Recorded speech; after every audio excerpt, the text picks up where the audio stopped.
Bismillahirrahmanirrahim. Assalamualaikum warahmatullahi wabarakatuh.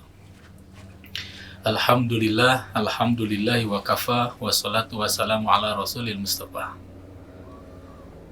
Sahabat-sahabat kaum muslimin yang dirahmati Allah subhanahu wa ta'ala, alhamdulillah pada hari ini, tepatnya tahun ini, kita bertemu lagi dengan Ramadan yang kita kenal dengan Syahrul Quran, bulan diturunkannya Al-Quran, di mana kita terasa di bulan Ramadan yang lalu begitu dekat kita dengan Allah, dekat dengan Al-Quran, di saat kita tidak bisa berjamaah di dalam melaksanakan sholat tarawih, kemudian juga tadarus Al-Quran, bahkan tentu saja sholat-sholat yang wajib pun hatta Jumatan pernah kita lakukan di rumah. Hari ini kita sudah mulai paling tidak sholat Jumat, tadarus Al-Quran, untuk menyimak Al-Quran berkesempatan kembali.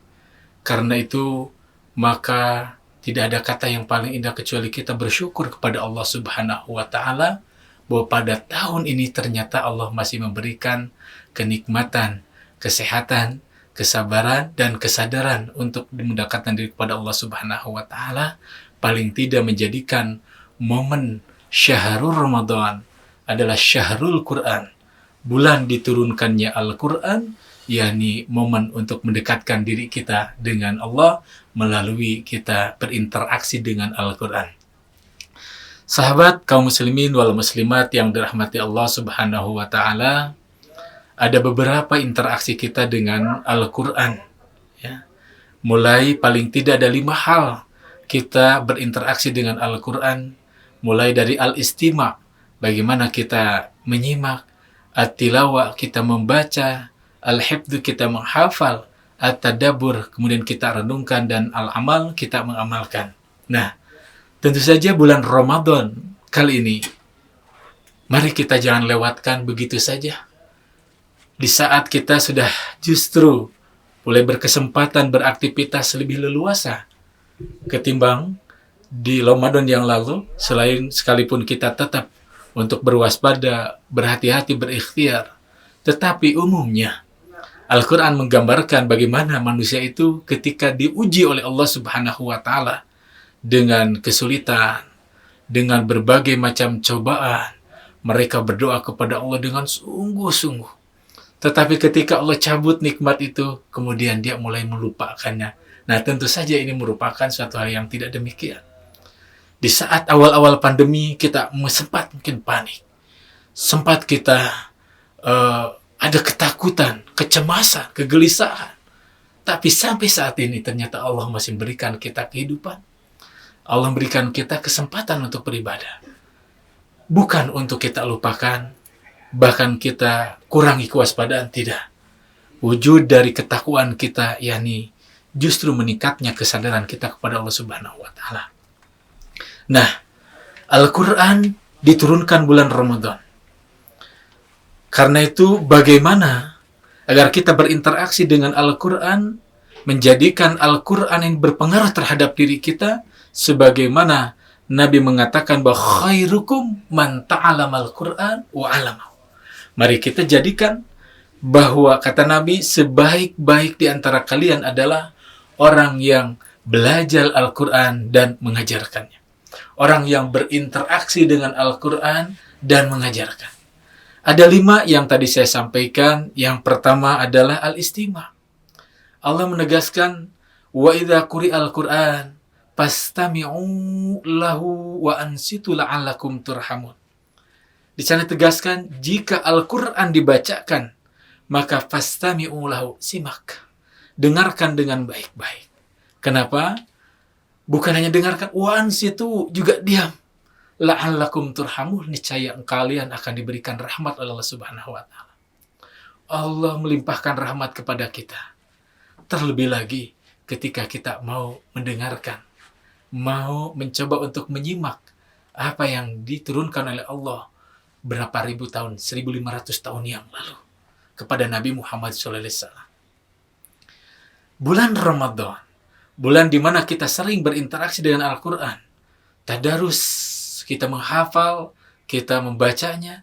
Mari kita simak hari ini barang seayat dua ayat, simak kandungan Al-Quran sebagai wujud dari kita berinteraksi dengan Al-Quran. Yang kedua adalah at-tilawah. Al-Quran menjelaskan bahwa bacaan kita terhadap Al-Quran bukan sekedar bacaan sebagai ciri bahwa kita orang yang yakin terhadap Al-Quran. Yakin bahwa Al-Quran itu turun kepada kita untuk manusia. Yakin bahwa Al-Quran itu mengandung kebenaran, petunjuk, kebahagiaan hidup manusia untuk dunia ini ataupun kelak akhirat nanti. Maka pembacaan Al-Quran mewanti-wanti atau Allah mewanti-wanti dalam Al-Quran tidak sekedar baca. Allah tegaskan, alladzina atainahumul kitaba yatlunahu haqqa tilawati ulaika yu'minuna bih. Allah tegaskan bahwa orang-orang yang kami berikan kepada mereka Alkitab, kemudian mereka yatlunahu, mereka membacanya haqqa tilawati, dengan sebenar-benarnya baca, tidak sekedar baca, dengan kesungguhan, maka itulah mereka itu orang-orang yang yu'minuna bih, memiliki indikator ciri bahwa mereka itu mengimani terhadap Al-Quran. Sahabat kaum muslimin wal muslimat yang dirahmati Allah Subhanahu wa taala, berapa kali kita khatam Al-Quran setiap tahunnya? Mari kita tingkatkan. Apakah kita lebih sungguh-sungguh di dalam membaca Al-Quran atau sekedar khatam saja? Kemudian yang ketiga, tingkat al-hifdzu, yakni kita menjaga, menghafal, mencoba bahwa Al-Quran itu ada di dalam hati kita.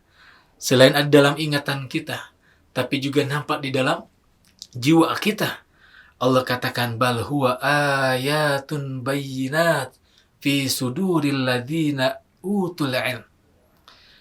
Bahwa Al-Quran itu adalah ayatun bayyinat.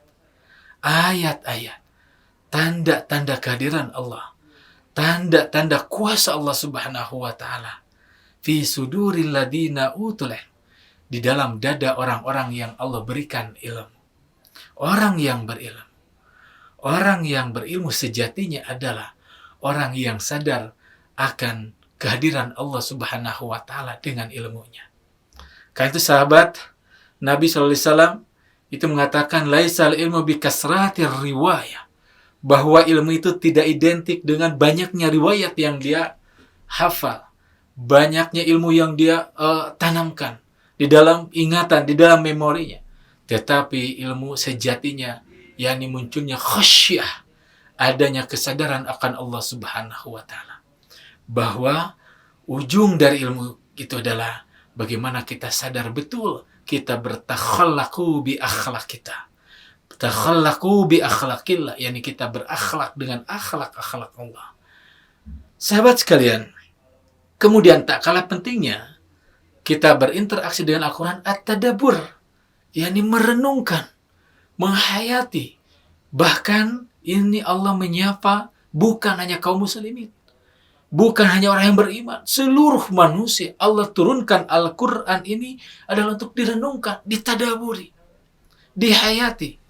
Allah tegaskan, kitabun anzalnahu ilaika mubarakun liyatadabbaru ayatihi waliyatadzakkaru ulul albab. Bahwa inilah Al-Quran. Kami turunkan Al-Quran ini kepadamu, Muhammad. Al-Quran yang mubarakun, diberkahi, yang melimpah kebaikan-kebaikan dari Allah Subhanahu wa ta'ala. Tidak sembarang Allah menurunkan ini. Tapi ada dua hal. Satu, liyatadabbaru ayati. Karena mereka yang mendengar, yang menyaksikan, yang melihat, yang tertarik dengan Al-Quran itu, agar liyatadabbaru ayati. Mereka dituntut untuk merenungkan Al-Quran. Merenungkan ayat-ayatnya. Waliyatadzakkaru ulul albab, dan orang yang punya pikiran, orang yang memiliki akal, agar liyatadzakkaru, mengambil barang seayat dua ayat, satu, dua dari pelajaran yang terkandung di dalam Al-Quran. ini Al-Quran diturunkan, lihat tadabbaru ayati. Yang terakhir, bahwa ujung nanti ada kaitan dengan tadabbur. Al-Quran inilah untuk diamalkan. Allah tegaskan di dalam Al-Quran, alladzina yastami'una al-qawla fayattabi'una ahsana. Orang-orang yang mendengar, yang menyimak perkataan, maksudnya Al-Quran, kemudian fayattabi'una ahsana, karena kemudian mereka mengikuti apa yang terbaik dari perkataan-perkataan itu. Tidak ada perkataan yang terbaik selain firman Allah Subhanahu wa Ta'ala. Karena itu, maka dengan kita berinteraksi dengan Al-Quran, kita dengar Al-Quran, kita baca Al-Quran, kita pegang Al-Quran, kita renungkan Al-Quran, mari momen tahun ini, Ramadan ini, kita beramal dengan Al-Quran. Barakallahu. Assalamualaikum warahmatullahi wabarakatuh.